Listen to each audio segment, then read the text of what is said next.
name is Chuck Lyons. I'm 58 years old. I live in Big Rapids, Michigan.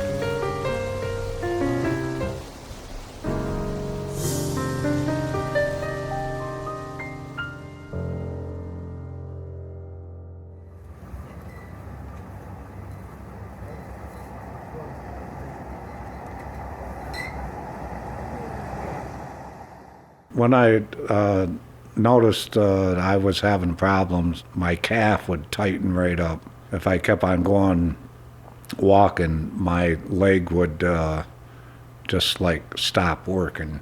It would tighten up where you just couldn't walk. You just have to stop. And let my leg get blood flow back to it before I could start moving again. You know, each year it kind of got progressively worse.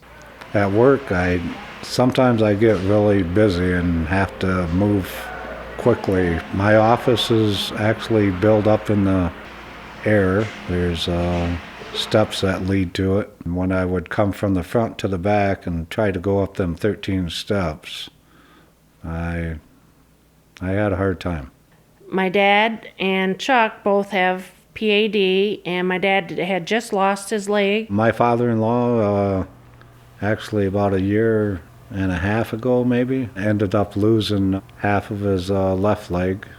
Well, I had one toe taken off because it wouldn't heal up. And it started it, see. And it just kept on going. The day that the doctor come in, it was just Dad and I. I'm sorry. But they told us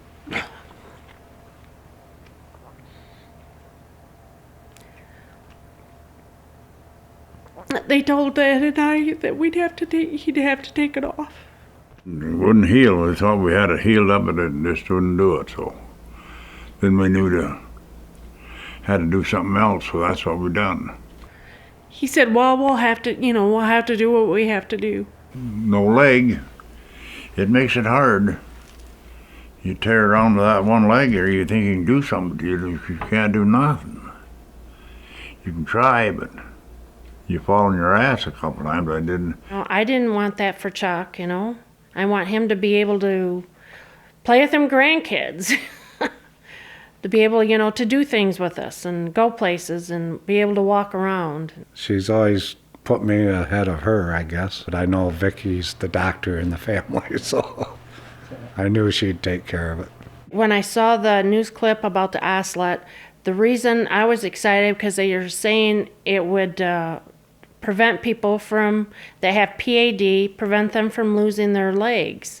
And I'm thinking to myself, this has got to be able to help Chuck. Dr. Davis, I think, was a little surprised the first time he met us. Dr. Davis asked us, "What are you here to see us for today?" And at that time, I had all my information, my papers, and I give it to him. I said, "We need to have the Ocelot done to his leg."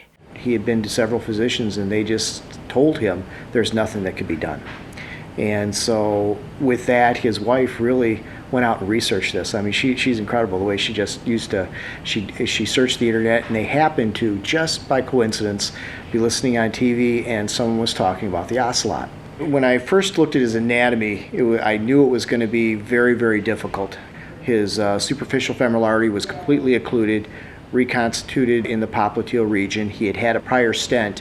Clinically, he was really all the things that he could actually want to do in his life, he couldn't. And he was very worried about ultimately ending up with an amputation. I really became excited about the Ocelot technology once I got it in my hands, really. The reason why this is better than other techniques, sort of like a coal miner going through the coal mines trying to get out without a light on his hat. As soon as you turn on the light bulb, all of a sudden, lo and behold, you're not walking into the walls. He described a device just like we saw, how he can go right in there. He can actually see right in the artery. He knows right where he's at. To me, it'd be kind of like driving a car blindfolded. Once you get so far, you don't know what's going to happen. What I've really learned is it's not looking at the plaque, it's really looking at the healthy tissue, because that's where you don't want to go. You don't want to go in the wall. You can really stay away from that and concentrate the catheter into the plaque. The real test was the next morning when he was up walking. And it was funny because I come up on the floor in the morning, like 7 o'clock, and he's already making his rounds around the hospital floor, and because he was just so thrilled he could walk. Next thing I know, I'm good as new and walking and can go hunting and do whatever I want now, so. I'm just lucky that he didn't lose it like God Almighty.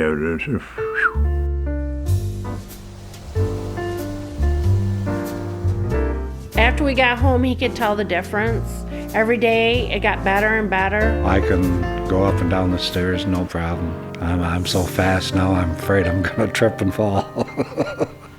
If someone told me that some doctor told them they'd have to have an amputation or a bypass, I would tell them no. You know, I think that when patients come in and they really are given the options of, you know, potentially bypass or amputation as their options, there's just so many more potentials out there that I don't think people really understand and know. They have other things that they can do now. Technology is growing so rapidly in this field, and there's certain game changers that happen. This is a game changer. Oh, I think the Ocelot, if it stops people from having to have their, I don't care if it's just this one toe. I don't care if they have to have one toe taken off. To me, you know, if this saves those people from having to have anything amputated, it's a lifesaver. It really is going to be a lifesaver.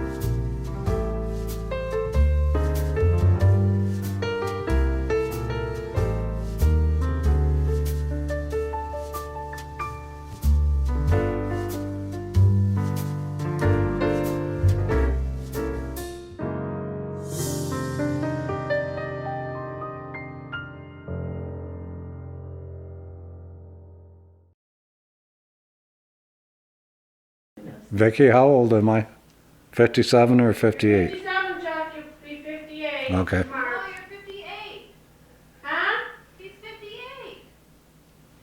Yeah. He'll be 59 this year. Yeah, you'll be 50. Yeah, you're 58. Sorry. Really? Yeah, you're 58. So you guys celebrate?